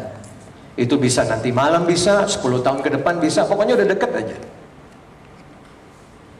Dan lihat saudara, Tuhan datang dengan membawa, ini cuma istilah aja. Tuhan datang dengan membawa aroma tertentu. Tuhan datang dengan aura tertentu. Apa itu saudara? Dikatakan apa? Dia akan datang dengan segala kekuasaan dan kemuliaannya. Jadi dengan kata lain saudara, semakin dekat Tuhan, semakin dekat Tuhan, aromanya semakin tercium, semakin dekat, semakin tercium, semakin dekat, semakin tercium. Apa itu?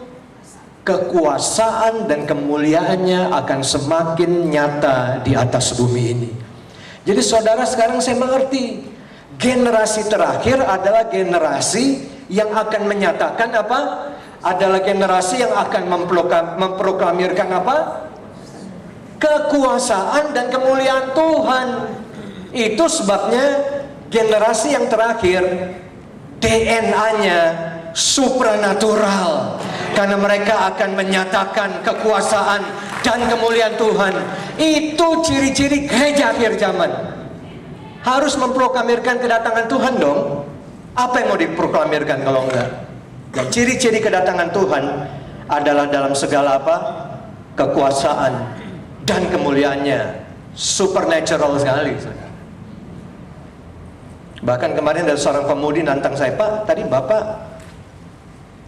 mau khotbah dari kitab Hagai, kok nggak jadi Pak? Saya bilang, enggak, saya dari tadi nggak mau khotbah dari kitab Hagai. Tapi tadi saya kan duduk samping Bapak buka kitab ke kitab Hagai, itu mah pembatas Alkitabnya pas di kitab Hagai, saya bilang. Profetik juga tuh saudara. Tetapi ada sesuatu di Hagai yang dahsyat. Dikatakan apa? Di hari-hari terakhir, kemuliaan bait yang terakhir akan melebihi bait yang semula. Di end time glory itu lebih besar dari bait mula-mula. Padahal saudara, kalau kita lihat kisah para rasul, dahsyat benar. Seharusnya gereja akhir zaman lebih dari itu, saudara. Multiplikasi terjadi. Amin. Tuhan akan datang dalam kuasa dan kemuliaannya.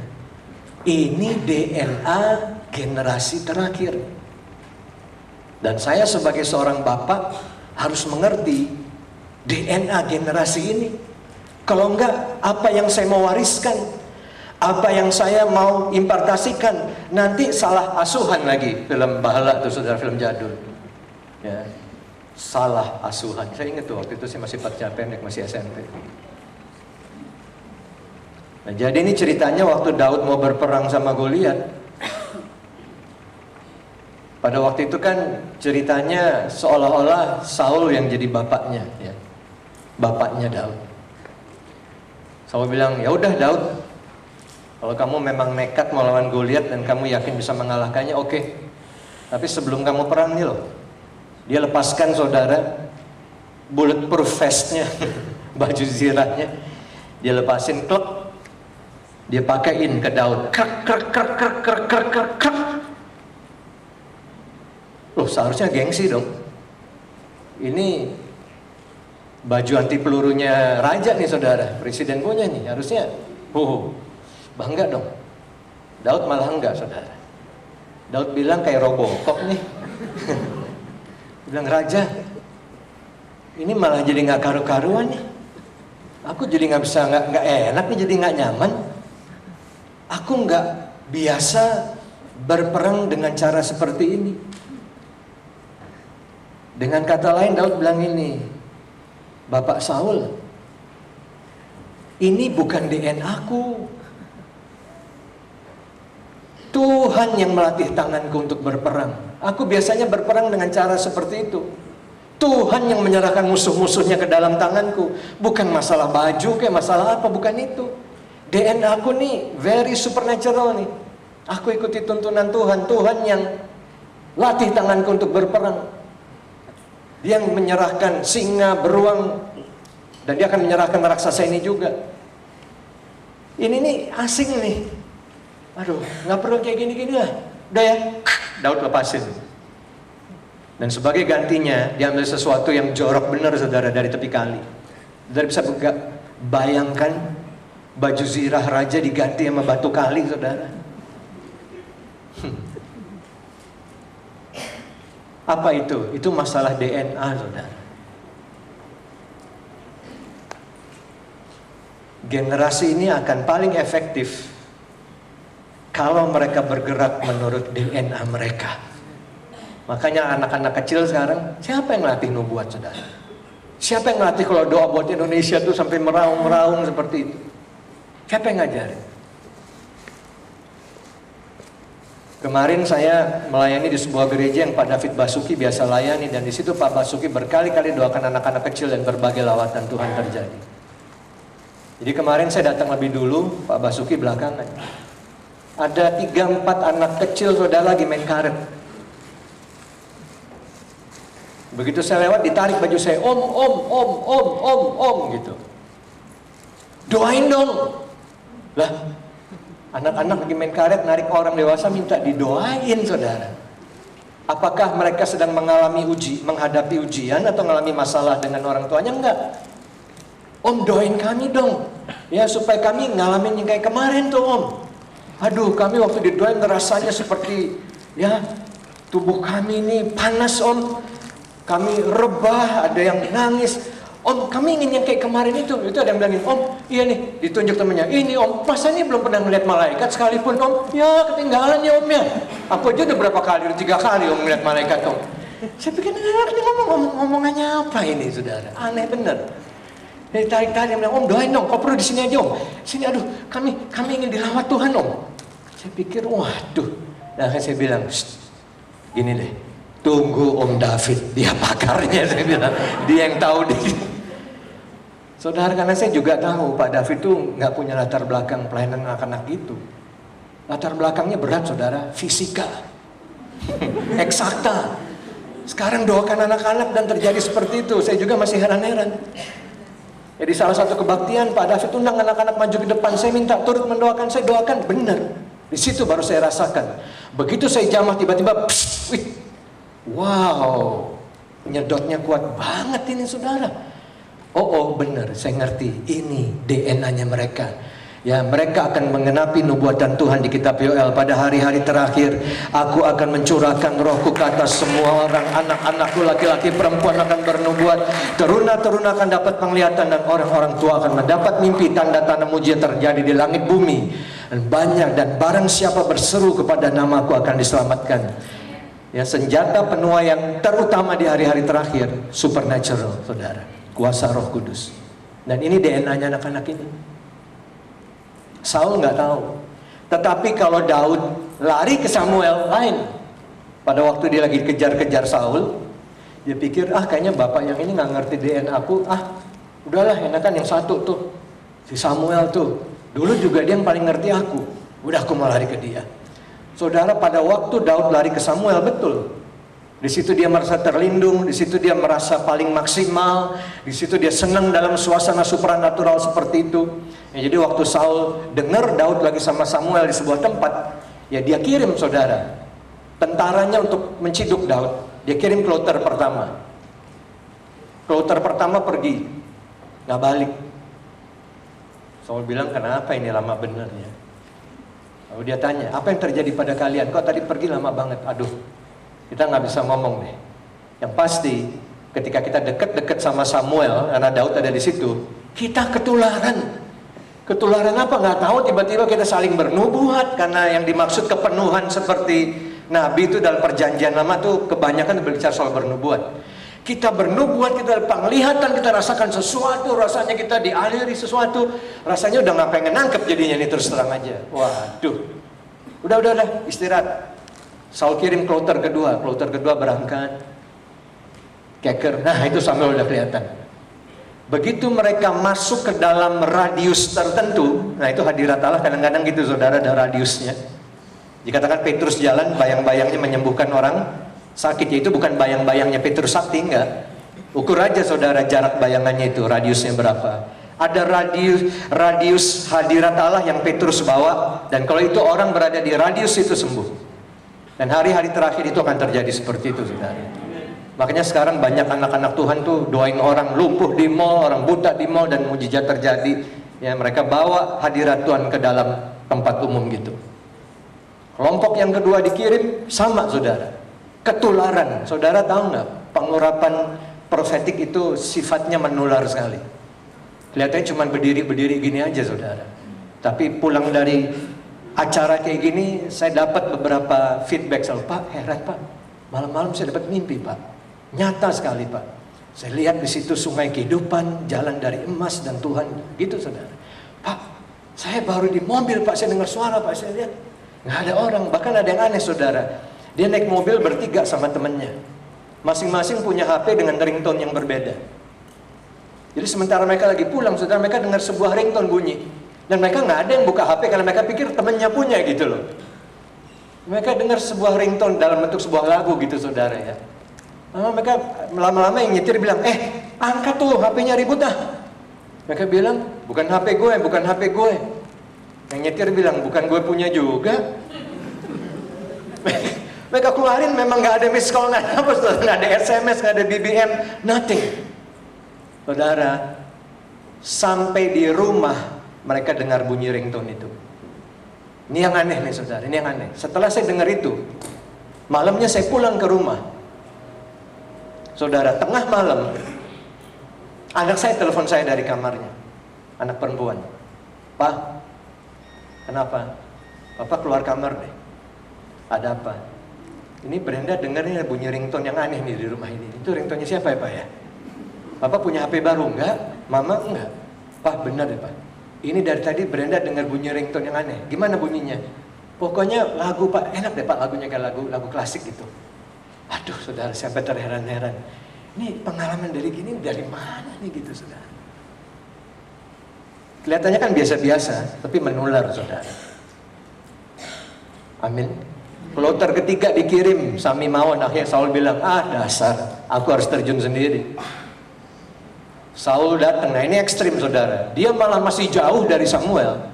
Tiba-tiba dia udah kepenuhan seperti nabi. Dan akhirnya dia slain in the spirit. Dan dia ekstrim saudara. Kalau kita doain orang di gereja, slain 2 menit udah bingung orang. Oh, rebah ini, baru sebentar lagi harus tutup ini kebaktiannya. Baru 2 menit. Saudara, Saul semalam-malaman rebah. Dan apa yang dia lakukan? Terus mengucapkan kata-kata nubuatan. Sampai orang tanya, Saul ini nabi ya? Ganti profesi ya? Ternyata enggak saudara. Setelah peristiwa itu dia kembali jadi raja seperti biasa. Tetapi kenapa tiba-tiba dia bisa bernubuat? Nah ini saudara, si Samuel punya DNA seperti itu. Dia punya DNA yang supranatural. Berani deket-deket ke model yang kayak Samuel ini, nular saudara. Itu sebabnya Daud merasa kalau dekat Samuel pas, DNA-nya sama. Nah, di sini aku bisa maksimal.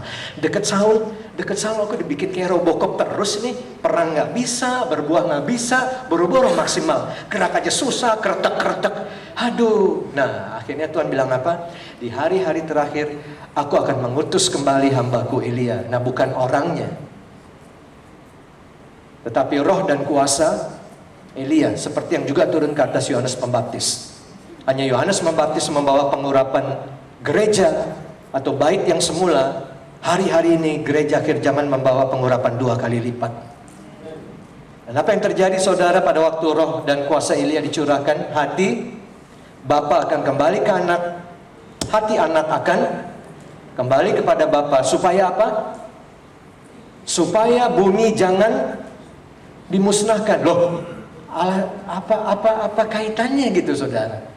Kaitannya adalah saudara, kalau generasi penerus hari-hari ini tidak bangkit dan menjadi maksimal, maka amanat agung tidak akan dituntaskan.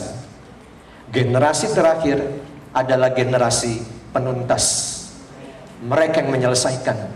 Dalam suatu lomba lari estafet, pelari tercepat ditaruh di bagian yang paling belakang, supaya kalau timnya sempat ketinggalan, dia bisa menyusulnya dan mungkin malah bisa menang.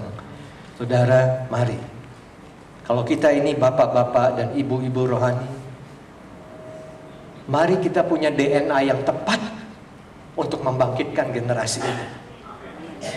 Mari kita maksimalkan generasi ini menurut DNA yang Tuhan kasih sama mereka, bukan yang kita mau paksakan ke mereka. Karena kelihatannya dulu buat kita berhasil. Ya, bisa aja Daud bilang, Saul, no offense ya, kamu nyinggung nih, tapi kamu kasih baju itu sama aku, kamu pakai itu aja, kamu ketakutan. Amin saudara. Lihat di dalam ayat 28. Apabila semuanya itu mulai terjadi, apa yang harus kita lakukan saudara? Terhadap goncangan-goncangan, terhadap tanda-tanda ini, apa yang harus kita lakukan? Bangkitlah. Nah, jadi Tuhan memilih zaman yang kacau balau ini saudara, untuk melakukan revival yang paling dahsyat sepanjang masa. Dan memang saudara, mujizat yang hebat terjadi di tengah situasi yang mustahil. Kenapa Laut Merah Tuhan belah dua? Karena Musa udah jalan buntu di situ. Mengapa Tuhan bangkitkan Lazarus dari kematian? Bukankah itu mujizat yang dahsyat? Karena Lazarusnya udah mati. Titik zero, orang mati udah gak bisa diapa-apain. Tapi aneh, di tengah situasi yang paling susah, di situ mujizat-mujizat yang paling dahsyat dilahirkan, saudara. Di tengah goncangan-goncangan akhir zaman, di situ saudara, revival yang paling hebat akan terjadi. Bangkitlah, ini zamannya untuk bangkit, bukan untuk goncang. Tapi harus supranatural. Kuasa dan kemuliaan, itu dia kuncinya. Kalau kita nggak supranatural, kita goncang. Kalau kita supranatural, kita bangkit. Saudara, DNA dari generasi terakhir adalah revival. Nah itu yang tadi di retret. Mereka lebih suka revival dari game di retret itu. Itu yang bisa menyelamatkan generasi ini. Bawa mereka ke DNA mereka. Amin. Revival, ini zamannya revival. Bangkitlah dan angkatlah mukamu, saudara, di tengah keadaan kayak gini nih. Takut, bingung, mati. Biasanya orang jalan gimana? Aduh, rasanya besok udah gak mau hidup lagi. Tapi Tuhan bilang apa? Angkatlah wajahmu. Itu supranatural, saudara. Orang di tengah keadaan kayak gini bisa jalan begini nih.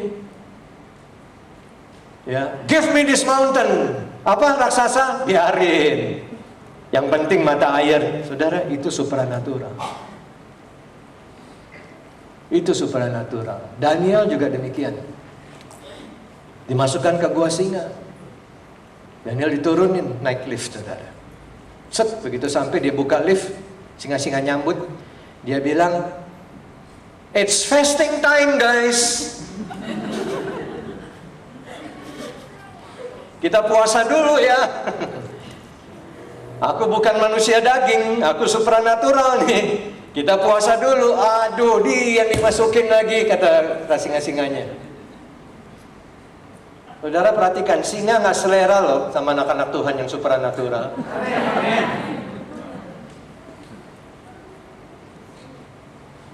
Semalam-malaman tuh saudara, raja siapa tuh waktu itu? Bukan Nebukadnezar, satu lagi tuh. Darius gak bisa tidur. Dayang-dayang melayani gak mau. Makanan enak gak mau.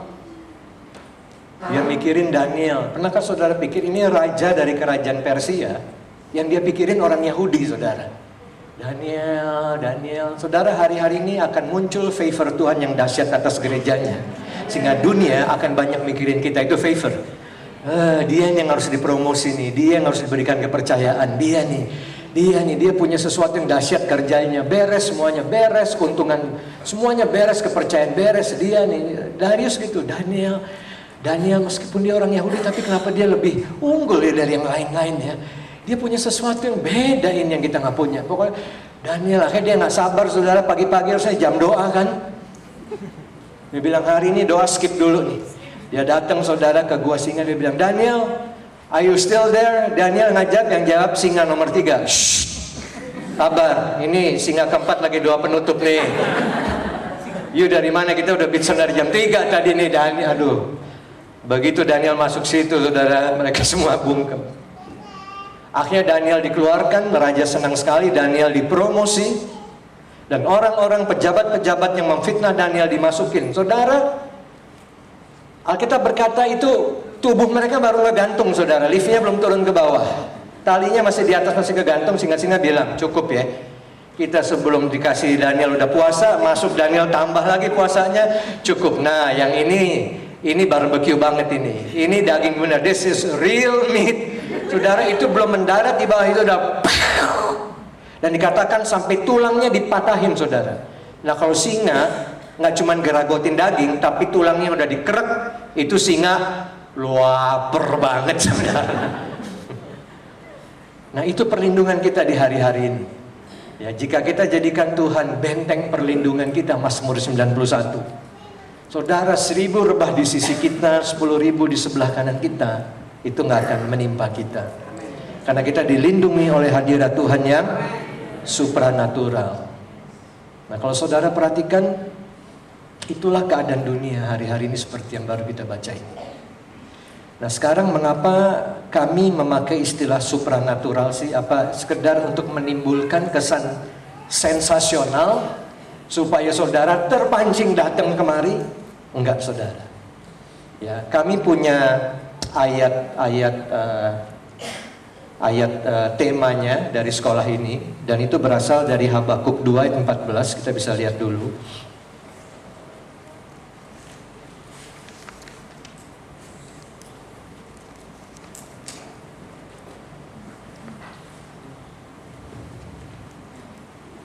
Saya tahu ada beberapa Bapak Gembala yang ikut pada siang hari ini.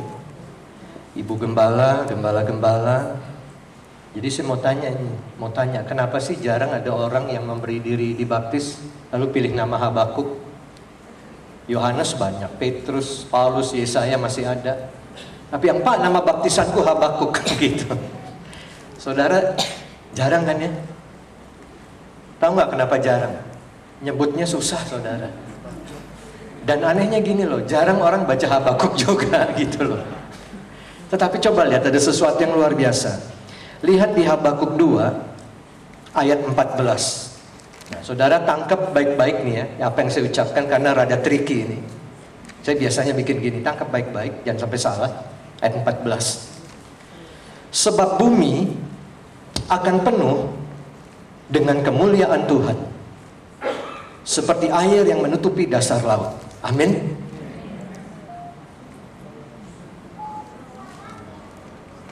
Masa?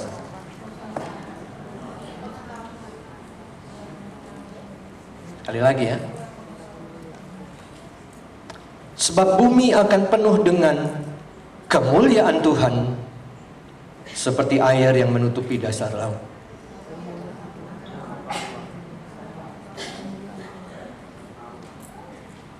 Ada yang saya hilangkan, saudara. Ada yang saya delete sehingga bunyi ayat ini seperti yang diucapkan siapa tuh? Yesaya apa Yeremia? Tapi Habakuk ngomongnya beda, saudara. Bumi memang akan dipenuhi dengan kemuliaan Tuhan. Dan kita sudah tahu kemuliaan Tuhan itu supranatural. Tapi tunggu dulu, apa cuman itu? Di sini dikatakan apa? Bumi akan penuh dengan pengetahuan, the knowledge of His glory. Jadi bumi bukan hanya penuh dengan kemuliaan Tuhan, tetapi juga dengan pengetahuan tentang kemuliaan Tuhan. Nah, dari ayat ini kami dapat nama buat sekolah kami, Akademi Supranatural. Mengapa? Karena bagi banyak orang, apa mungkin yang supranatural bisa dijelaskan, bisa dijabarkan? Apa mungkin bisa begitu?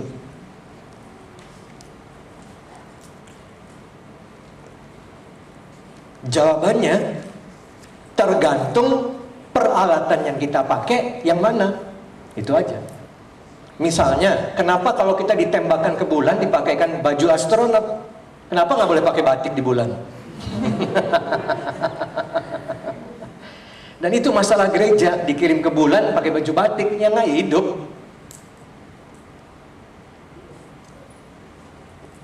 Saudara, orang pakai baju astronot di bulan karena bulan punya atmosfer yang beda. Supaya orang bisa tetap melekat, kakinya bisa nempel tanah, itu harus pakai baju itu. Kalau nggak dia bisa terbang kemana-mana. Gravitasinya very low di bulan. Supaya bisa nafas, ada oksigen, harus pakai baju itu. Hampa udara kan. Nah, saudara bisa tangkap ini?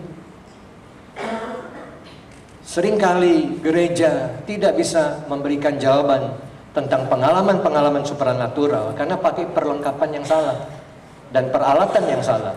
Rasul Paulus kan bilang, yang seperti ini nih bagi orang dunia kebodohan karena mereka kacamatanya salah. Mereka melihatnya dari kacamata hikmat dunia. Nah, kalau mau mengerti yang seperti ini harus pakai apa? Kacamata apa? Hikmat surgawi. That is the right tool. Jadi dengan kata lain, Yesus sudah ngomong kan sama Nikodemus, Sebetulnya simpel sekali. Apa yang berasal dari roh adalah roh, apa yang berasal dari daging adalah daging. Jangan pakai sesuatu yang dari daging buat ngerti sesuatu yang dari roh. Wavelength-nya beda. Yang satu AM, yang satu FM. Udah dikasih tahu radio yang itu tuh FM, nyari di AM mana Pak? Nggak ketemu. Switch frekuensi. Nah itu saudara, seringkali kita seperti itu. Tuhan bilang, Nikodemus, aku mau bicara nih dari gelombang roh nih ya. Oke. Jika engkau tidak dilahirkan kembali, engkau tidak akan melihat kerajaan Allah. Nikodemus bilang, oke, kata lahir menurut kamus adalah keluar dari kandungan ibu. Oke, kalau begitu apakah aku harus masuk kembali Tuhan ke kandungan ibuku? Tuhan bilang, tuh kan salah gelombang, makanya gak pernah nyambung. Apa yang berasal dari roh adalah roh, yang dari daging, daging. Jangan coba mengerti dan menjelaskan hal-hal spiritual dengan menggunakan hikmat kedagingan dan duniawi. Gak akan pernah kena, saudara. Biasanya di Ungaran saya sampaikan satu ilustrasi yang buat saya suka tersenyum, yaitu yang didapat Billy Graham berapa tahun lalu. Dia lagi KKR di Korea Selatan, saudara, di Seoul. Dia pergi ke pasar tradisionalnya di sana. Dan dia lihat, saudara, ada seseorang menjual mainan anak-anak di atas stiker, yaitu boneka-bonekaan. Tapi dilihat boneka-boneka ini unik sekali ya, karena kepalanya di bawah, saudara. Jadi disentil kayak apa juga gitu, tetap aja kepalanya di bawah, cuman goyang begini. Akhirnya dia lihat, dia beli beberapa, saudara, untuk dibawa ke Amerika. Dan dia dapati bahwa bagian kepala boneka itu dikasih pemberat. Makanya kepalanya terus di bawah, kakinya di atas. Tiba-tiba Tuhan ngomong sama dia, dunia tidak mengerti aku karena dunia melihat aku dengan kepala di bawah. Orang berpikir bahwa mereka sedang berdiri, tetapi sebetulnya kaki mereka di atas, kepala mereka di bawah. Kamu yang lagi berdiri. Tuhan bilang sama Billy Graham, lihat, ya kan, bonekanya yang terbalik. Tapi menurut boneka itu, kamu yang terbalik kan? Kenyataannya, bonekanya yang terbalik. Kepalanya terlalu berat dengan hikmat duniawi. Saking beratnya, dia pikir dia berdiri, padahal udah terbalik, saudara, kepala di bawah. Nah, kalau orang kepalanya di bawah, semua yang lurus juga dilihat terbalik. Ada satu ilustrasi lagi. Ada seorang ibu punya tetangga di depan rumahnya. Sama-sama suka cuci baju keluarganya. Sama-sama suka menjemurnya di bagian belakang. Jadi bisa saling lihat lewat pagar gitu, lagi jemur pakaian. Dan yang satu ini nggak pernah habis pikir, ini tetanggaku nyucinya aneh ya. Bukannya pakaiannya makin bersih, apalagi spray yang putih-putih, baju putih, malah makin coklat. Aneh sekali ya. Mungkin dia agak terganggu mentalnya. Ya, lihat, aku punya spray putih, baju putih, dia aneh. Semakin kotor, dijemur lagi. Akhirnya dia nggak tahan, saudara, satu kali, saudara, dia keluar pintu rumahnya, dia samperin keluarga, diketok, tetangganya buka, bu, gimana? Are you okay? Oke aja tuh, senang-senang aja, happy-happy. Kenapa? Aku telah memperhatikan sesuatu yang aneh tentang dirimu ya. Selama ini kalau aku lihat kamu cuci pakaian, ya, bukannya makin bersih, makin coklat, lalu kamu jemur lagi. Kenapa kamu begitu? Dia bilang, mungkin bukan aku kali yang kamu lihat. Enggak, kamu kok, aku kan kenal, kau lihat wajah kamu. Aku gak pernah tuh jemur pakaian yang kotor begitu. Selalu bersih, putih bersih kok. Enggak. Coba deh, dibawa ke belakang, saudara, ke kebun belakangnya. Dibuka pintunya, benar, saudara. Putih, kinclong semuanya. Waduh, ini bingung nih ibu ini loh. Kok setiap kali aku lihatnya coklat? Akhirnya temennya bilang, kamu kalau ngintip saya itu dari mana sih ngintipnya? Itu dari belakang, dari kebun belakang situ. Coba deh, aku ikut deh. Ikut, dan ketika ikut di sini nih, aku ngintip dari jendela ini. Temennya perhatikan, loh, jendela kamu ini kacanya memang warnanya coklat ini. Jadi semua yang kamu lihat memang coklat.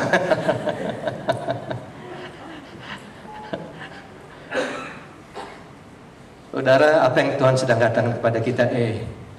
ganti perlengkapan, ganti tools, ganti teknologi, salah gelombang, nggak nyambung, ganti. Apa yang berasal dari roh itu adalah roh, apa yang berasal dari daging adalah daging. Nah saudara, karena Habakuk 2 ayat 14 ini, kita tahu Tuhan akan penuhi bumi ini dengan kemuliaannya, tetapi juga dengan pengetahuannya. Nah ini pengetahuan dari mana? Dari atas. Nah ini supernatural. Saya sebut ini supernatural knowledge. Nanti saya akan jelaskan kepada saudara setelah break kenapa kami menggunakan istilah supernatural nanti.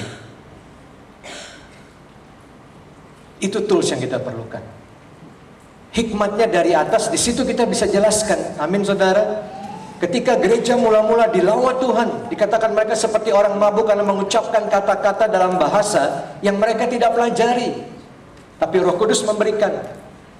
Dan saudara, ketika mereka lagi dalam keadaan seperti itu, orang-orang Yahudi yang memenuhi jalan di situ melihat mereka dan berkata, orang-orang ini mabuk.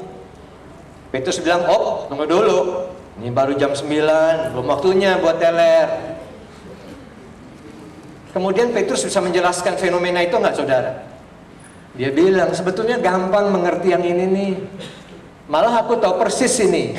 Peristiwa ini menggenapi nubuatan yang mana? Ada banyak nabi loh saudara.